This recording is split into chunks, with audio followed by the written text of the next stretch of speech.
Guten Morgen, guten Tag, guten Abend. Es ist DasGregor, and I come to you with another exciting video blog. Jawohl, hurrah. Enough of that. I thought I'd dedicate this video blog to the time that I lived over in Germany. As I said in one of my previous video blogs, I lived over there for 10 years, and these were 10 very exciting years, or at least the last 7 were. The first 3 I lived in 75 through 78, and I came back to the States shortly after my 4th birthday. Now, according to my parents, I was pretty good at German speaking back then. Being so young, we always lived on the economy, I think, except for a very brief period. And when we came back, they always had the story of me saying that they were trying to teach me English and teach me to speak English all the time. And they'd take me into McDonald's and they'd say, "What would you like?" And I'd say, "Ich möchte pommes frites." And they'd look at me and say, "They don't have pommes frites. They have French fries. You want French fries?" "Nein, ich möchte pommes frites." It took them a while before I would finally start saying French fries instead of pommes frites and Brötchen. But I'm not sure how much other stuff I really remember other than Sesamstrasse and a few other things. And please, I hope I don't offend anybody by my horrible German. I've been back now into the United States for 11 years, and I've forgotten a lot, and my accent's bad and everything else. But anyway, the last 7 years that I lived in Germany were between 1988 and 95. That was a very exciting time period during those years. During that time, there was a reunification of Germany. October 3rd, reunification day, yeah. The East German and West Germany became Deutschland. And that was a very exciting time period. Also, during that time period, of course, the Berlin Wall fell down, and the East Bloc countries started to fall as Russia and the Soviet Union and communism began to move eastward back over to the border. And it was just a really neat thing. I grew up there. I spent all my high school years over there, and a few years after that working for the military for a short time. And it was just a great time in history. So much. Germany has so much to offer. There's so many neat things to do there. Europe in general is just one great place. You can hop on any type of a railroad or a bus and just be somewhere in any time.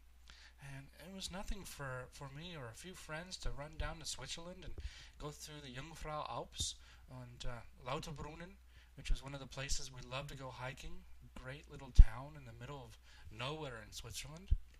You wanted to hop on a train and go to Prague just for the weekend.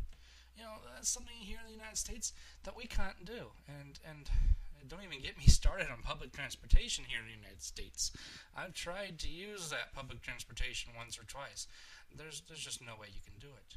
I mean, I didn't even get a car in Europe, in Germany, until I was 19 years old. I was probably almost 20 before I finally got a car. But you really didn't need it.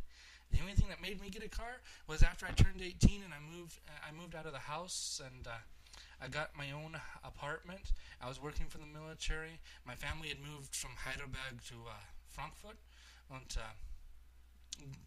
I was taking the train and the Straßenbahn to work.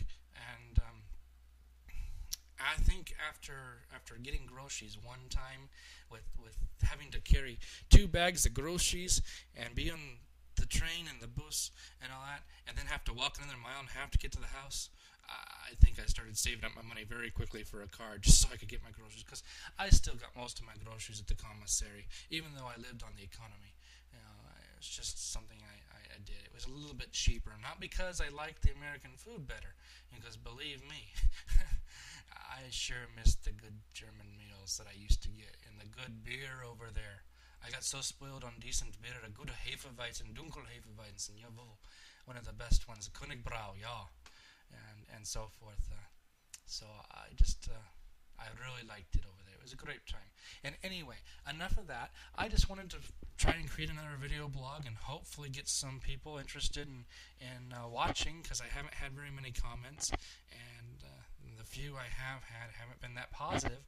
So I'm trying to be more exciting. I'm trying to try something different with my topics, and we'll see how this goes. And so until then, tschüss, auf Wiedersehen, and oh, wait a minute here. I've got to show you one more thing.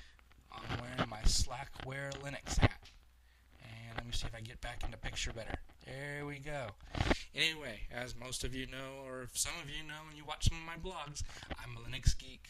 And so I always like talking about Linux. And I told you last time about my Linux Penguin. I told you I use Gen 2 on my laptop. And Slackware is just another very good flavor of Linux. That's a neat one. It's free, really easy to use and install. And so I just wanted to bring it out there and show you another one. Another flavor of Linux that you can try out. So, again, as I said, tschüss, auf Wiedersehen, arrivederci. Have a good evening, good day, good night. Whatever you're having, have it. We'll see you later. Bye.